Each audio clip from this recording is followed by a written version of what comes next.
আমাদের বাড়িতে কচুরলতি মেয়ের বাবার খুব একটি পছন্দের খাবার। তবে মেয়ে আর মেয়ের বাবার হাই অ্যালার্জি থাকার জন্য কখনোই চিংড়ি মাছ দিয়ে খেয়ে ওঠা হয় না।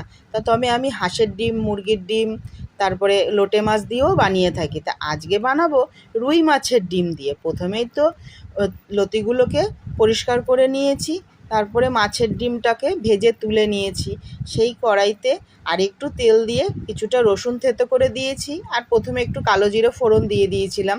তারপরে পেঁয়াজ, লঙ্কা, টমেটো সমস্তটা দিয়ে একসাথে করে ভেজে নিয়েছি ভালো করে। আর এখানে একটু লঙ্কা আর একটু জিরে আমি আলাদা করে বেটে রেখেছিলাম, আর পরিমাণ মতো নুন হলুদ দিয়ে একটু ভালো করে কষিয়ে নিয়েছি। তারপরে কচুরলতিটাকে তুলে দিয়েও বেশ ভালো করে ভেজে নিয়েছি। ভেজে নিয়ে এরপরে পরিমাণ মতন একটু জল দিয়ে দিয়েছিলাম। এরপরে জলটা ফুটে ওঠার অপেক্ষা।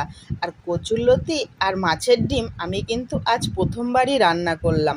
আর যেই ফুটে উঠেছে কিছুক্ষণ পরেই দেখলাম একটু লতিটা নরম হয়ে গেছে। আমি মাছের ডিমগুলোকে পুরোটা সবটা দিয়ে দিয়েছি ওর মধ্যে, আর একটু মিষ্টি দিয়েছি যাতে হালকা মিষ্টি মিষ্টি হয়।